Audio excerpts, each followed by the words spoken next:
time is tight today, so we need to go ahead and proceed. Thank all of you for joining us. My name is Russell Riley. I am the White Burkett Miller Center Professor of Ethics and Institutions here at the Miller Center. And today we're here to talk about a new book by Michael Nelson called Clinton's Elections. Before we begin, let me take just a couple of minutes to do some preliminaries.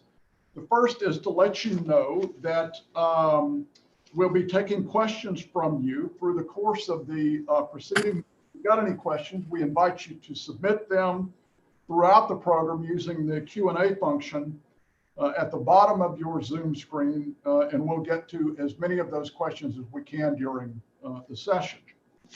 Secondly, normally during the course of one of these events, we'd have a lot of copies of these books to provide you for purchase, but obviously we can't do that. But Amazon and your local booksellers will have these. It's a terrific read, and I would encourage you to get it. It makes a wonderful Christmas gift, right, Mike? Finally, as a way to get the juices flowing, the intellectual juices flowing, I want to show you this. Since Zoom is a visual medium, I will show you this as a visual rather than merely telling you this. This is a bit of trivia for you, although it's a non-trivial item. The number 173, and for those of you who are Amazon Prime subscribers, yes, it is a prime number here on Prime Day. I hope we can get some money from them for that free bit of advertising. But the reason I'm showing you this is because Professor Nelson and I both agree that this particular number is absolutely indispensable for understanding Bill Clinton's election and his presidency. And I'm curious to know if you can figure out before we get to the reveal in a few minutes what this number represents. So that's it for the preliminaries. Let me move on from there. Our special guest today is Professor Michael Nelson, who is the former professor of political science at Rhodes College and is an author of numerous books. It would take me pretty much the rest of the period if I were to go through and start enumerating Mike's publications. The most important one for me to mention here is he's the author of Resilient America, Electing Nixon, Channeling Dissent, and Dividing Government, which won the Richard Neustadt Award as the outstanding book on the presidency, published in 2014. Let me limit what I will say about Mike in the way of introduction to three things. The first is there is no more accomplished scholar on the American presidency at work today in the United States and probably in the world. If you are an undergraduate student or a graduate student in any course in the presidency in this nation, the likelihood is that you're going to see some of Mike Nelson's publications, many of them done with our colleague here at the Miller Center, Sid Milkis. So we're in quite accomplished company. The second point I would make is that Mike is one of the most diverse scholars you will ever meet. Not only has he written across the entire range of American political history, he's also written on such interesting subjects as intercollegiate athletics and Frank Sinatra. Most people are not familiar with Mike's work on Sinatra. I don't think he'll burst out in song this afternoon, but one can never be sure. Finally, I think because of that diversity of interest, Mike is an outstanding oral history interviewer. One of the great privileges of my professional life over the last 20 years has been to get to know Mike more closely through working with him on interview panels, including a full week we spent with Vice President Dick Cheney around his dining room table out in Jackson Hole, Wyoming a while back. But I encourage you to go into the interview archives of the oral history program and to look at the interviews that Mike's worked, because he has a good ear, he knows a little bit about everything, and he's curious and is as fair a scholar as we have working in the land. So I'm delighted to have the chance to bring him to you, and my apologies, Mike, for robbing us of 5 minutes at the beginning because of my technological ineptitude. Let me begin by posing a question to you about the work. So welcome and thank you for making time. Russell, it's such a privilege to be here. And just quickly, all too quickly, let me express my thanks to you and Christina and Howard and all the wonderful folks, which is really all the folks at the Miller Center. It's been my privilege to be a part of things there. And it's a privilege that I treasure. Well, we're glad to have you.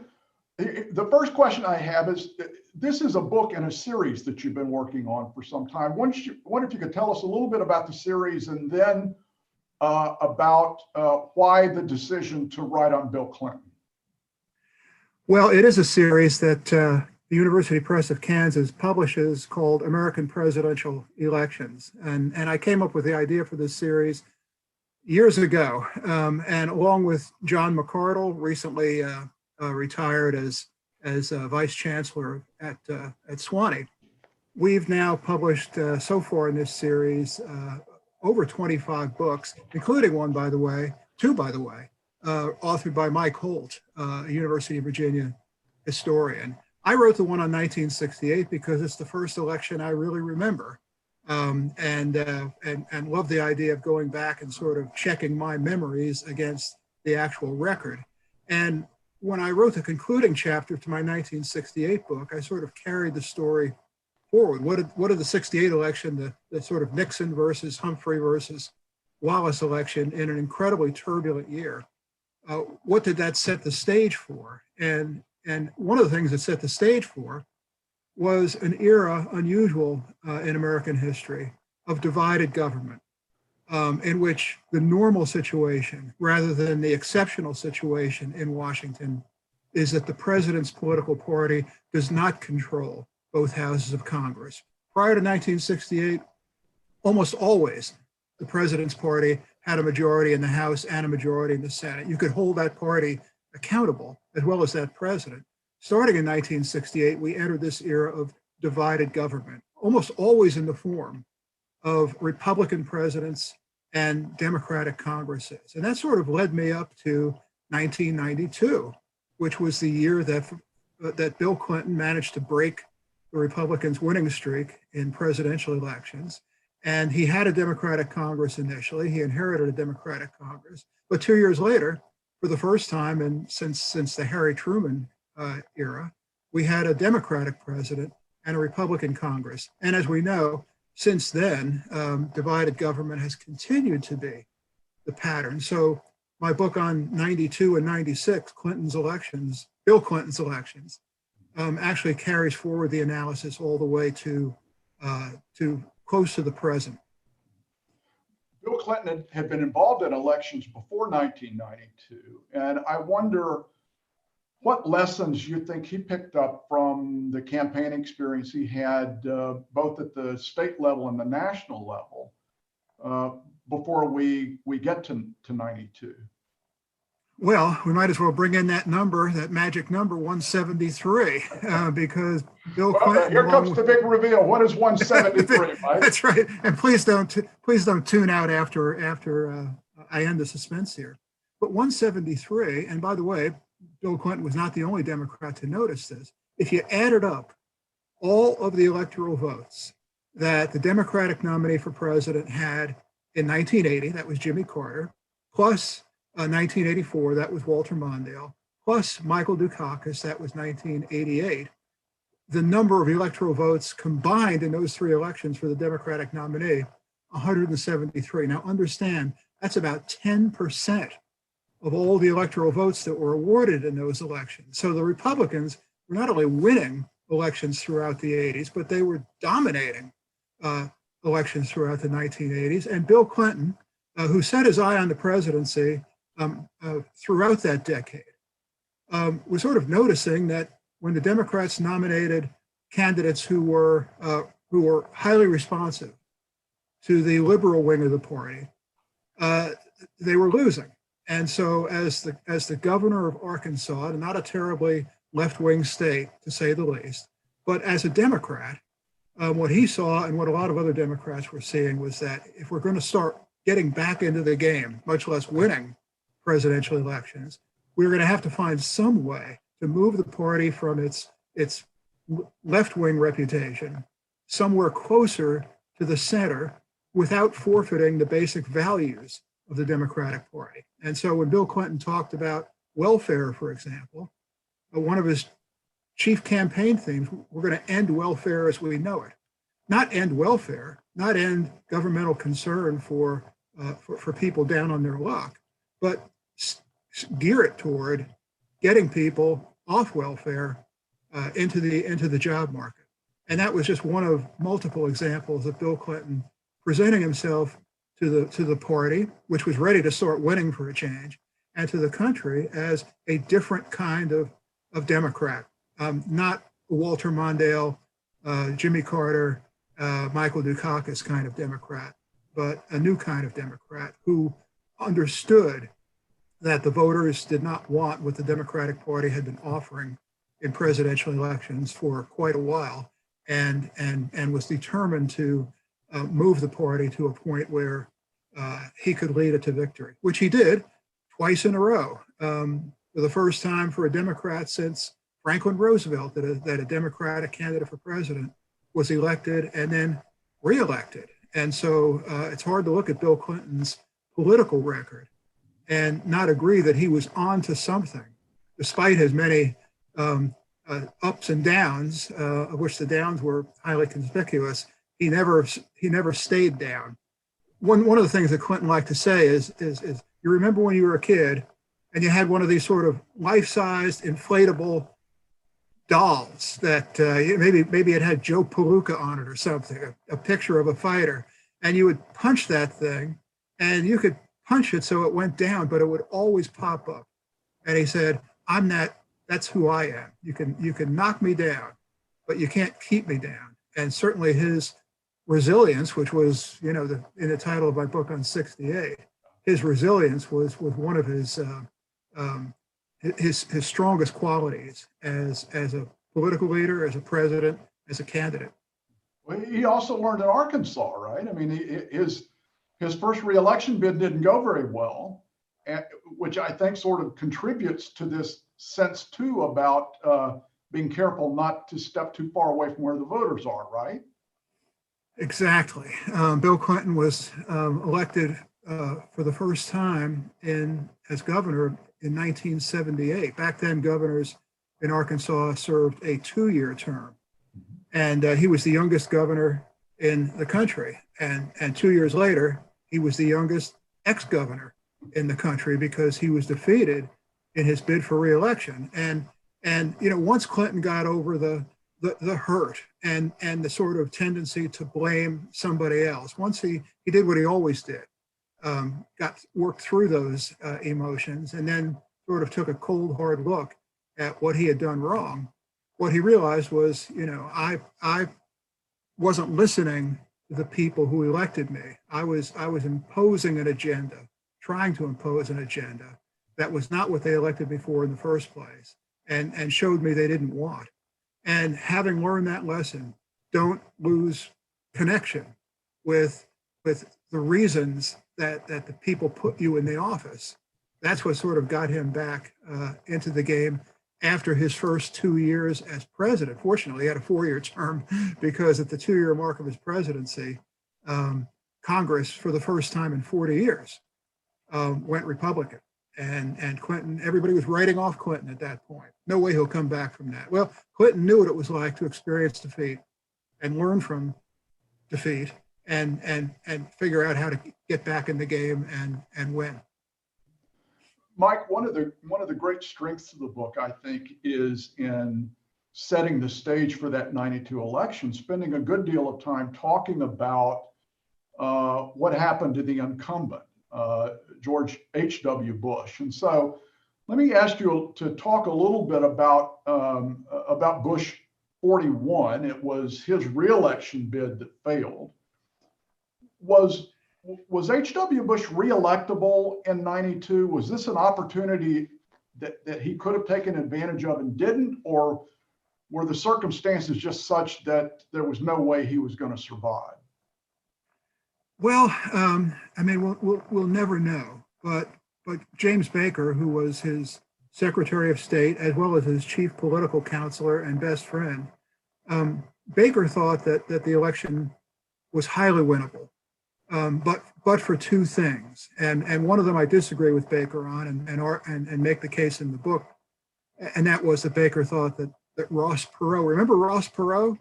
That his entry that's on my list.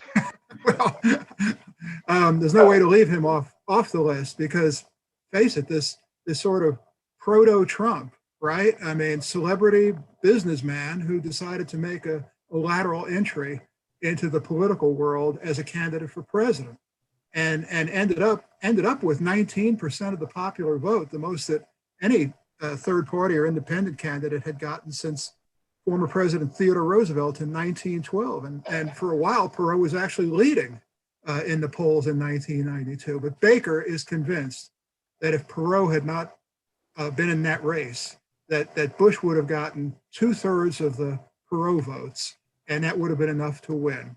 I think Baker is wrong because all the evidence shows, all the polling evidence shows that if Perot had not been on the ballot, about 1/3 of his supporters would not have voted at all. And of the remainder, about 1/3 would have gone for Bush and 1/3 would have gone for Clinton. Now, here's where Baker was right. George H.W. Bush is, and by the way, I call him George Bush because, you know, when John Quincy Adams became president, John Adams didn't have to change his name. So he was George Bush for his entire life. And somehow, after leaving office, because his son got elected, we throw these initials at him. But George Bush, his great triumph, of course, great triumphs were in foreign policy. And the extraordinarily deft way, skillful way, he sort of oversaw the collapse of the Soviet Union and the reunification of Germany, and managed to do that with such sensitivity and grace that the Russians didn't feel like they had been cornered and needed to lash out with their massive arsenal of weapons. And then, of course, the rolling back of Saddam Hussein's invasion of Kuwait. So come early 1991, the year before he would run for re-election, George Bush, riding the crest of these triumphs, had a higher Gallup approval rating than any president in the history of polling, 89%. That's the point at which I think Baker accurately saw that voters thought, okay, foreign policy is taken care of. The world is now safe for Americans. And therefore, George Bush's skill set as a foreign policy leader is no longer what we need. You know, voters seldom vote on foreign policy issues anyway. And once, the irony here is that Bush's success at making the world safe for Americans for a time was what caused voters to say, well, you know, that's taken care of. Who is speaking to our concerns at home? Who is monitoring and trying to revive the economy when it dips into recession? Who is keeping his promise, his main economic promise from the '88 campaign?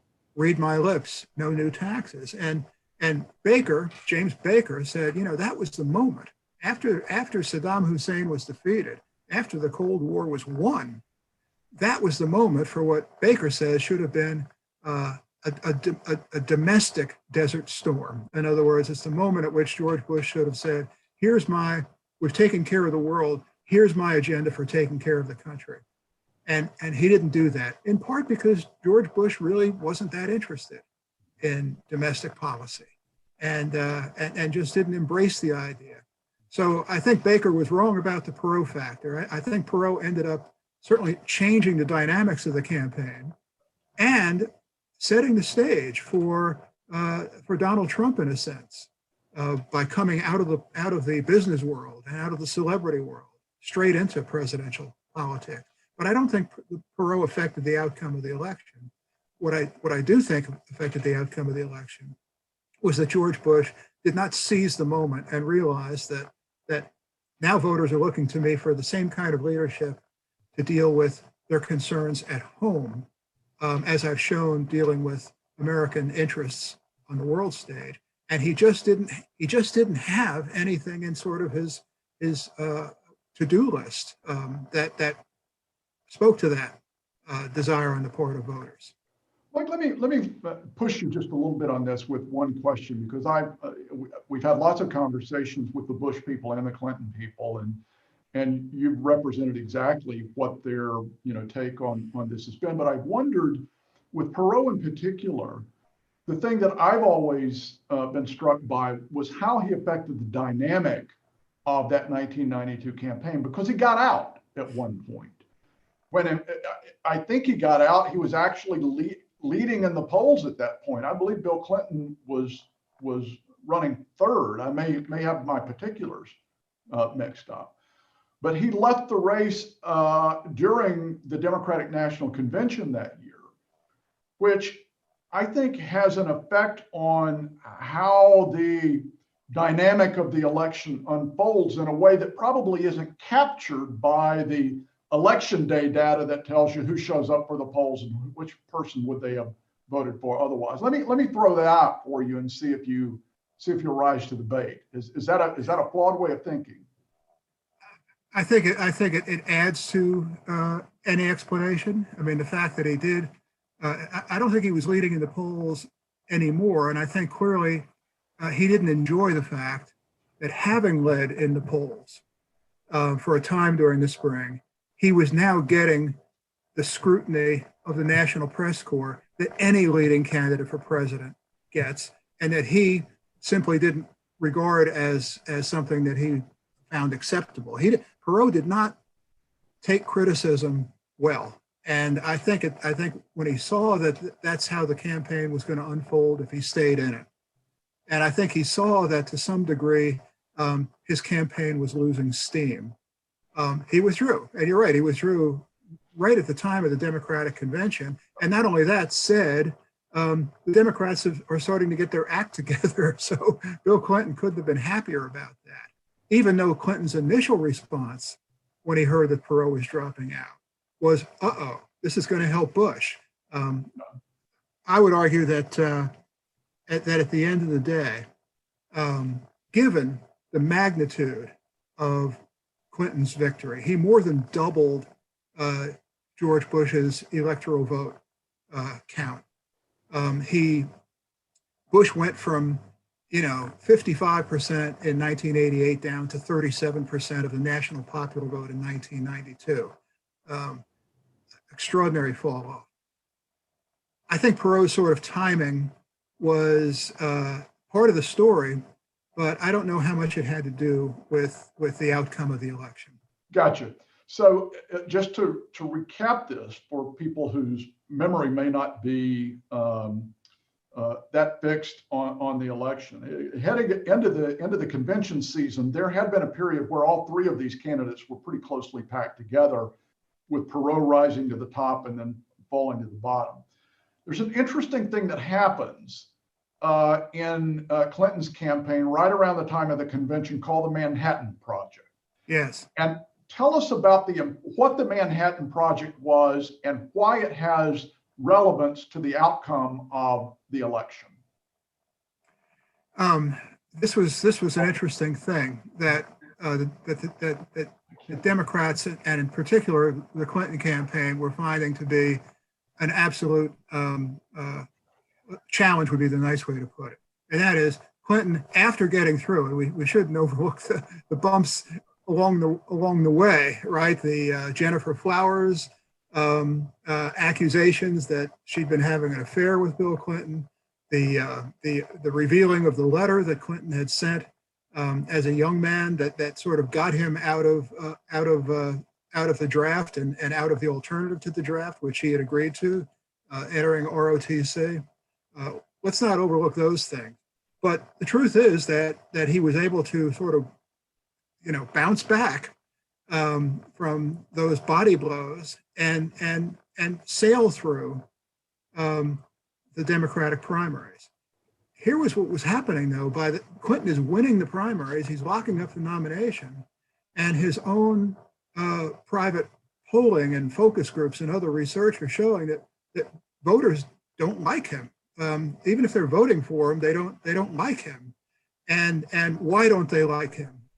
Well, because their impression of him is, Georgetown, Oxford, Yale. They thought he was sort of a child of privilege. They thought he was sort of a rich kid who'd had life's breaks handed to him. And when they saw that, and they went back to these focus groups and said, well, actually, what would you think if you knew that he was born to that his birth father died before he was born, that his mother raised him, and it was kind of a hard scrabble existence, that when his mother remarried, that young Bill suddenly had to sort of intervene to stop his stepfather from physically abusing his mother. And well, when people heard that, they thought, oh, okay, that's a different guy. This is a guy who's faced some challenges in life and overcome them. That was the Manhattan Project, doing the research that would lead to that insight, and then using the convention as a way of basically telling the Bill Clinton life story. And I would argue that, more than Bill Clinton's acceptance speech at that convention, which even James Carville, his chief political advisor, said was, a B-. But what introduced that speech was a movie called The Man from Hope. He had the good fortune of having been born in a town called Hope, Arkansas, The Man from Hope. And it told that story. And that Manhattan Project, really sort of an all hands on deck effort to find out, why don't voters like this guy? And found out the answer, and then provided the information that would cause voters to arrive at a more accurate answer. Gotcha. Mike, let me follow up with one, and then I've got a couple of questions that have come in from the viewers that I'll get to. But you mentioned in the book that the standard models that political scientists follow, where they model economic performance and the amount of time the majority party's been in the majority and so forth, that those models were all off for 1992. Does that suggest that the actual campaign that year made a difference in a way that political scientists usually tell us campaigns don't matter? Or help us explain why you think those models were off in 1992. Well, it does show that campaigns matter, that when voters actually see these candidates, they're making judgments. They're not just sort of channeling the most recent GDP report or something like that. I hope people will know that they shouldn't be scared off by the words political science, because this book, how could you screw it up? You've got a presidential election with a narrative, with characters, with everything that I think John Grisham would emulate if he were writing a book about a presidential election. And I hope that in telling about the cast of characters and talking about what they actually did in office and during the campaign, people can get a sense of how elections really are contests between individuals who are being evaluated by millions and millions of other individuals. And if you can't make a good story out of the 1992 election, well, it's time to start finding something else to do. All right. Well, I'm gonna take you up on that again, and then I'll move to these other questions, because one of the notes that I had scribbled myself was Ross Perot you've talked about, and we've got a question here from Ann Compton about your sense about the extent to which Perot presaged President Trump. But there are two other figures that I think are fascinating in this context. So let me sort of throw all of this out to you and let you deal with him as you will. One is Pat Buchanan. We haven't talked about Pat Buchanan. He was earlier than Perot and I think becomes an interesting force. And there's a kind of Trumpism to Buchanan as well. So maybe you could knit those things together.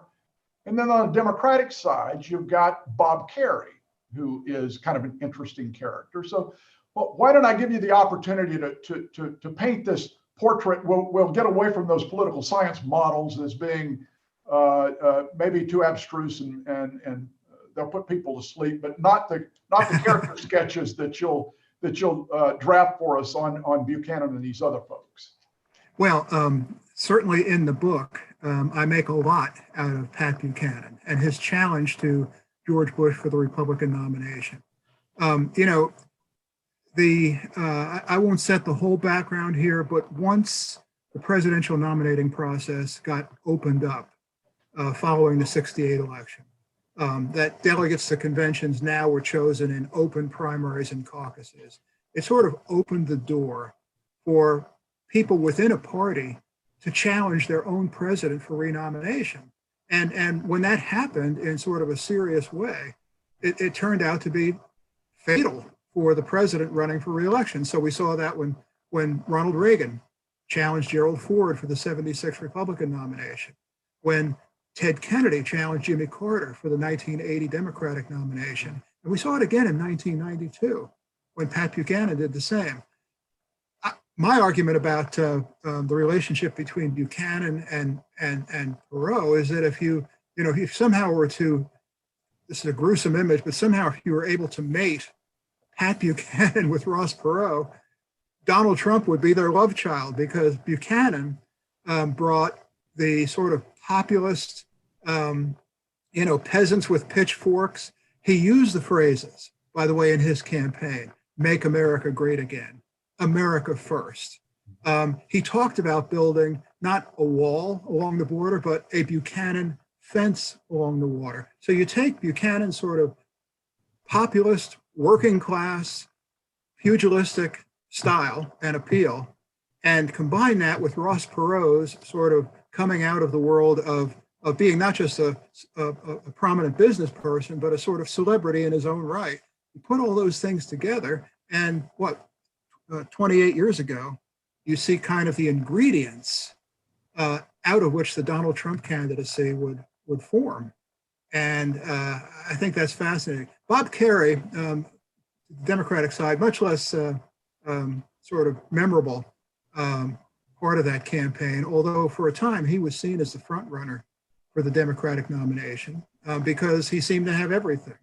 He'd been a governor and a senator, managed to win elections in a highly Republican state, Nebraska. He was good looking. He was Congressional Medal of Honor. He'd been injured and survived and come through in war. And Bill Clinton, in one of his taped conversations with Jennifer Flowers, said, complaining about the fact that surely the media would just fall all over itself in adoration for Bob Kerrey. It was one of those things which looked great on paper. The Kerrey candidacy for the Democratic nomination in 1992 looked great on paper. He had an incredible resume. And I think he just sort of felt like, if I show up, announce my candidacy, then voters will, instantly recognize the wisdom of choosing me. He didn't do any of the things that Clinton did. Clinton prepared and prepared and prepared, not just sort of the nuts and bolts of putting together an organization and making connections around the country with other Democrats, but Clinton also really thought hard about why is it that Democrats keep getting clobbered in presidential elections, and what is it that I can offer to the voters in the way of an agenda that speaks to their general desire, but also fleshes it out with specific policy ideas. So Clinton, in effect, won because he knew he was going to have to fight hard and work hard to win that nomination.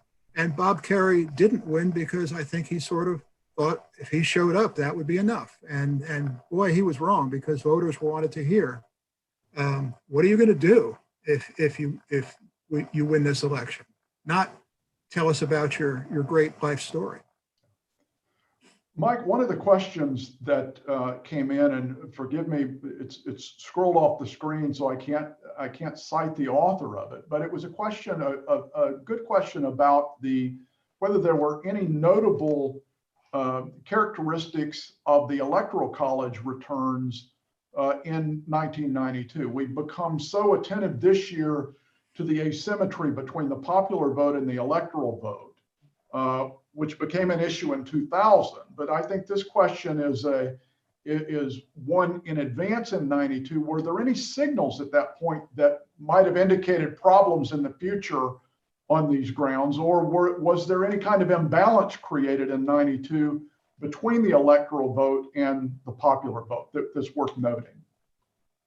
Well, we need to understand that Bill Clinton's two elections preceded 2000. And the fact that in this century, two of the five presidential elections we've had so far, the winner of the national popular vote, who was a Democrat in both cases, it was of course Al Gore in 2000 and Hillary Clinton in 2016, did not win a majority in the Electoral College. And we forget that nobody was even thinking about that possibility in the 1990s because it had been over 100 years since the Electoral College had given a majority to the candidate who did not win the national popular vote. So nobody was really thinking about that then.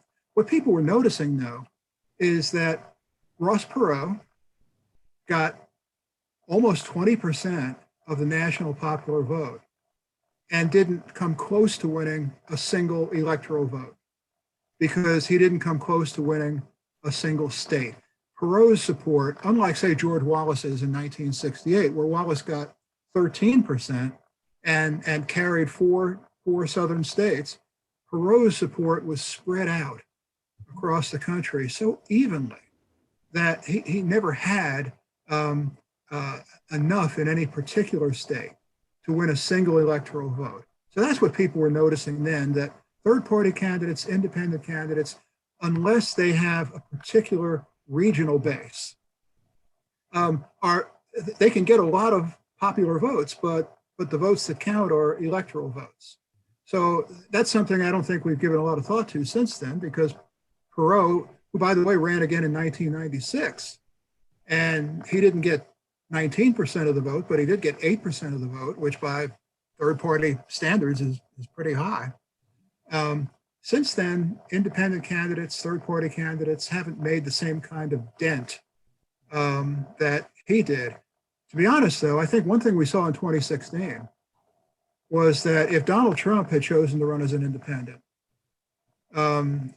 he probably would have had something like the same kind of appeal that Perot did.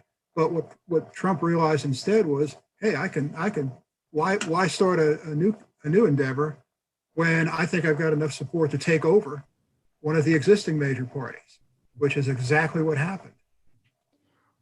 Mike, let's scroll forward. The book and the title indicates the focus is on 92 and 96, but there's an intervening election. We get President Clinton elected, obviously, in 92.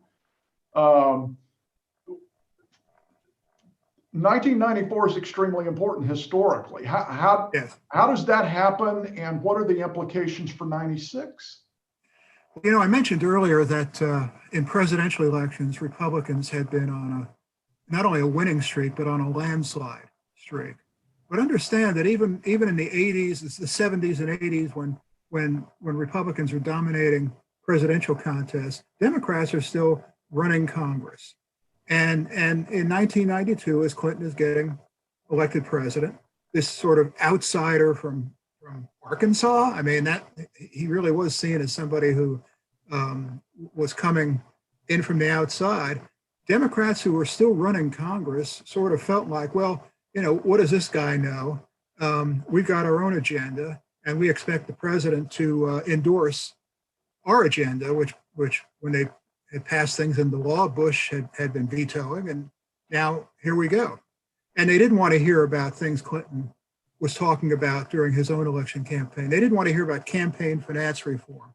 They didn't want to hear about reducing congressional pay or the size of congressional staffs. They didn't want to hear about welfare reform. Democrats love welfare the way it was. And so part of Clinton's problem during his first 2 years as president was that he was sort of saddled with this very experienced, very sort of complacent Democratic Congress. And although nobody knew it at the time, and he didn't know it at the time, when the Republicans gained control of Congress in 94, it was liberating for Clinton. He no longer needed to listen to these guys or feel like he had to depend on them for votes. And so once Clinton sort of figured out that, hey, for the next 2 years, 95 and 96, going into the re-election, I'm a free man. And I can be a counterpuncher. I can wait for the Republicans to overreach. And I can be the voice of reason. And I can get them, since they talk about their desire to reform welfare, I can get them on the same page in terms of passing major legislation to, as he said, end welfare as we know it, move people from welfare to work. So ironically, Clinton benefited from the fact that he no longer had to deal with a Democratic Congress, which was reining him in, and was able to use the Republican Congress as a foil. Remember, when the Republicans take control of Congress in 1995, very few of them, none of them have any experience in ever being in the majority. Right. And really, and were led by a sort of gung-ho conservative activist, Newt Gingrich. And I think Clinton saw, I'm going to look good by comparison. and he knew how to play those cards very skillfully. That wasn't the only reason he was able to get reelected, but certainly he would have had a harder time, I think, getting reelected if he had continued to be bound by the need to defer to the old bulls who had dominated Congress for so long on the Democratic side. Let me pick up one of the questions from the viewers is exactly on this point, though, and it makes a kind of interesting counterpoint to your argument, because you're suggesting, and people who studied the Clinton presidency have often commented on that period from in 95 and 96 was probably the most productive legislatively that we had. And yet the viewers saying you can make an argument that this is the point at which the advanced polarization that is so pronounced today really begins to take off. I mean, you say that Clinton uses Newt Gingrich as a foil, Gingrich is using Clinton as a foil, and yet they're being productive. Help us understand how those two things can be true at the same time. How is it possible for us to be productive and at the same time sparking this kind of advanced polarization that becomes so much more damaging to the political system over time, even including Clinton's second term? And I want to thank the questioner, because I've been talking so far about what was good for Bill Clinton as he pursued his own ambition to get elected and reelected. And I think for those 2 years, and by the way, for the first year of his second term, before the Monica Lewinsky thing took over everybody's attention, there was some productivity. Going into the Republicans took power in 1995 in Congress, having issued and promised to fulfill this contract with America. Here are the things we're going to do once we're in power. And as the election of 1996, which was their election too, they had to run again too, drew near, and none of these things had actually made their way into law. Both Clinton and the leaders of Congress, Republicans, saw, we've got to have some record going into 1996. We've got to have something to show voters. And that kind of perversely gave them a reason to deal across party lines. Now, back to the question of what makes for a healthy political system. The subtitle of my book includes the words, "The Birth of a New Era of Governance." And there is no doubt that not just polarization in the sense of strong ideological differences between the parties, but rather polarization in the sense of intense warfare between the parties, a desire to see the other party fail when it's in power, beyond honest disagreement, beyond loyal opposition. And that is, I think, something we see a kind of running current through the entire Clinton presidency and on into the present.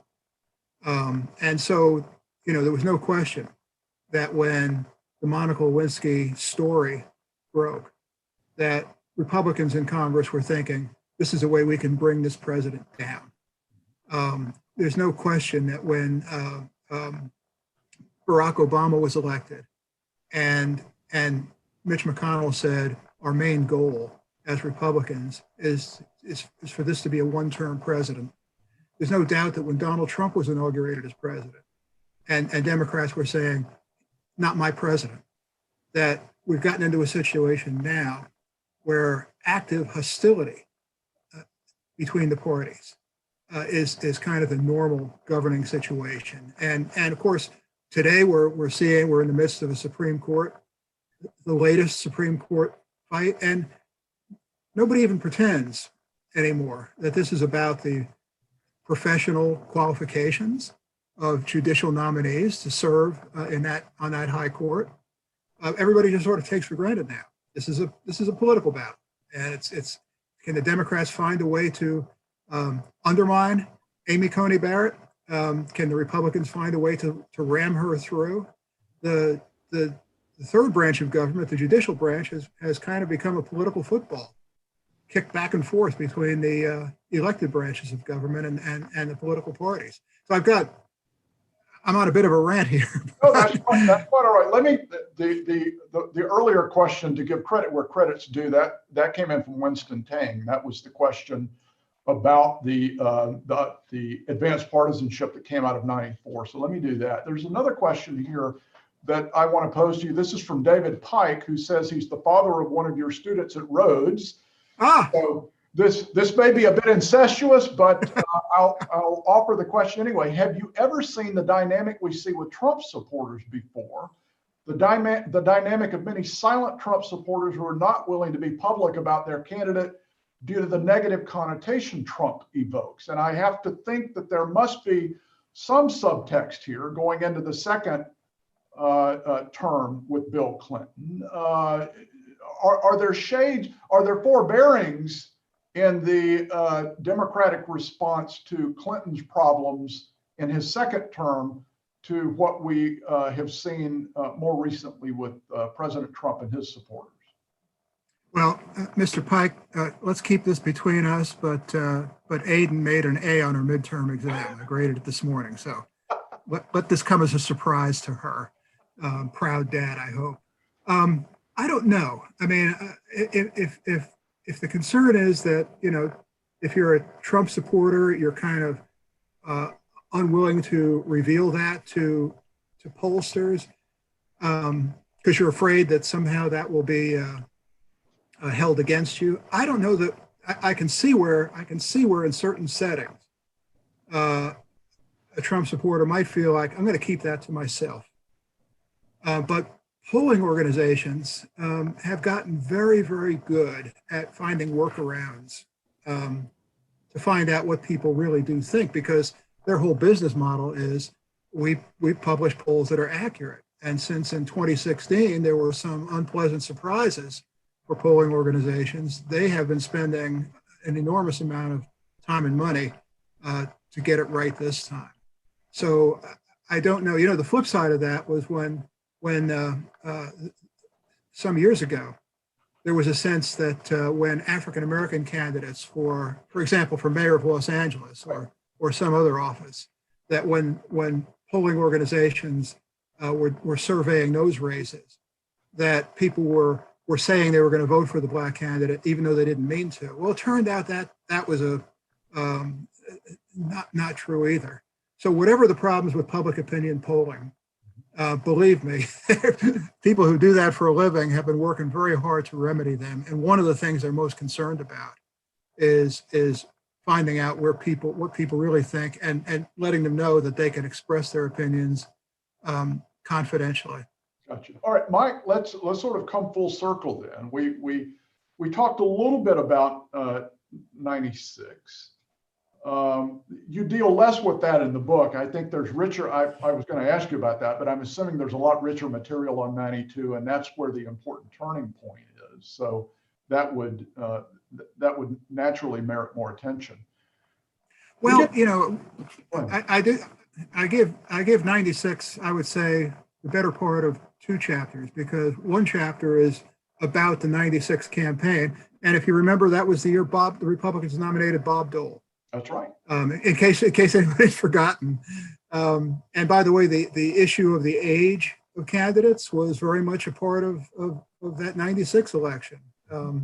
when Dole was bidding to be at that time the oldest person ever elected president, and that was something that exit polls showed that a number of voters were concerned about. Dole himself said, with his sort of wisecracking humor, he said, people are taking my Dole in 96 signs and they're making it say Dole is 96. So he at least had a good humor about it. But also, I think what's really interesting about 96, which I talk about in the preceding chapter, is what Clinton did in 95 to head off the kind of challenge from within the Democratic Party that had caused such problems for President Carter when he ran for re-election, President Ford when he ran for re-election, and President Bush when he ran for re-election. So Clinton was determined to do everything possible to head off any sort of challenge within the Democratic Party. And one of the ways he did that was to just raise mountains and mountains of money to kind of scare off any potential opponent. And there were a number of folks, Bob Kerrey was one of them, Jesse Jackson was another, who gave some thought to running and then just saw, this guy's locked up everything. We now take for granted that fundraising is an ongoing political activity.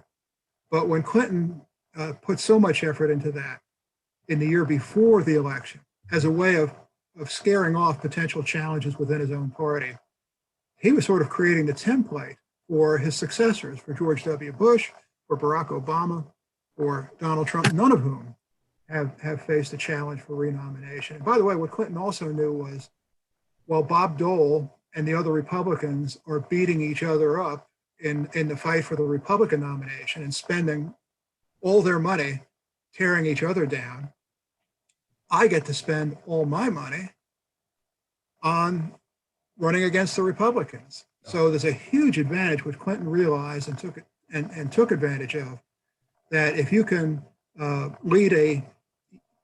you can avoid a serious challenge for your own renomination, you are in a very strong position. And probably I would say that is one of the best things going for President Trump this year. It may not be enough, but it enabled him to not have to fight other Republicans. He's been able to spend all year, which he has done with great zeal, fighting the Democrats.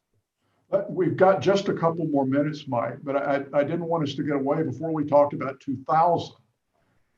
Bill Clinton is not on the ballot in 2000, but there is a great deal of controversy about how he was used by Al Gore going into that campaign. Can you take a couple of minutes and that's a really colorful story. We can't do justice to it here.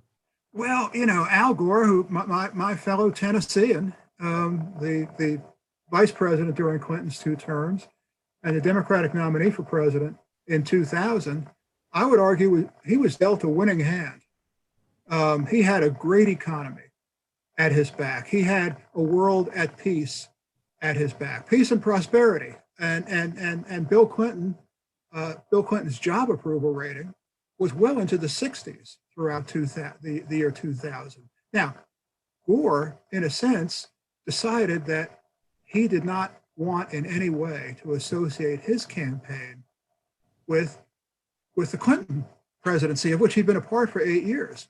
And during the 3 debates with George W. Bush, Al Gore never mentioned Bill Clinton once. And Clinton was champing at the bit to go out and campaign for Gore. And Gore was turning him away. Why? Because they somehow convinced themselves that people would take their sort of personal distrust of Bill Clinton because of the Monica Lewinsky thing and somehow hold that against Gore or associate Gore with that. To me, it makes no sense at all. Gore was dealt, 4 aces and somehow played that into a losing hand. So, and by the way, if Al Gore had carried his own state of Tennessee, it wouldn't matter what happened in Florida. The election was that close.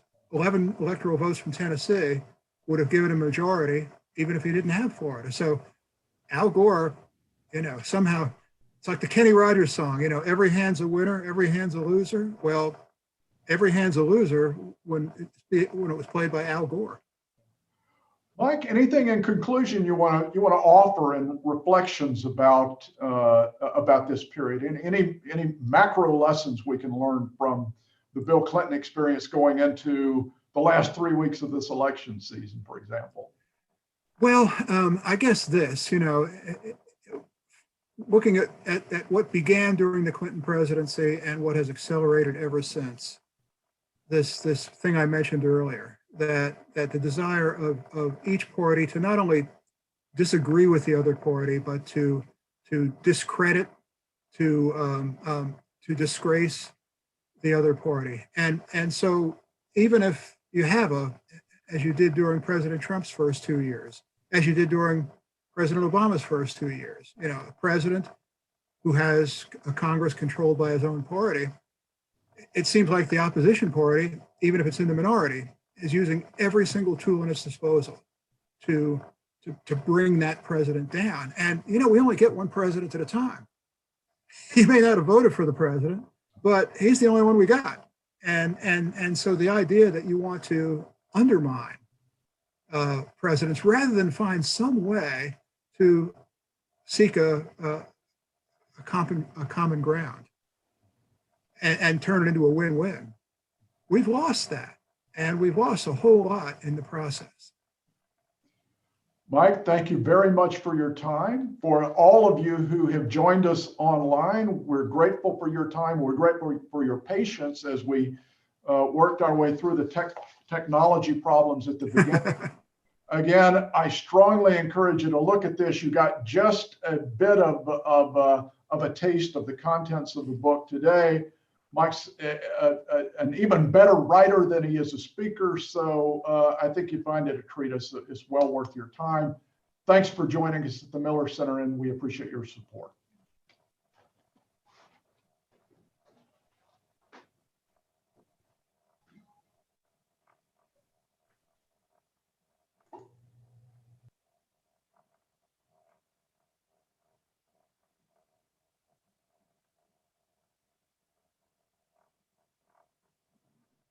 All right.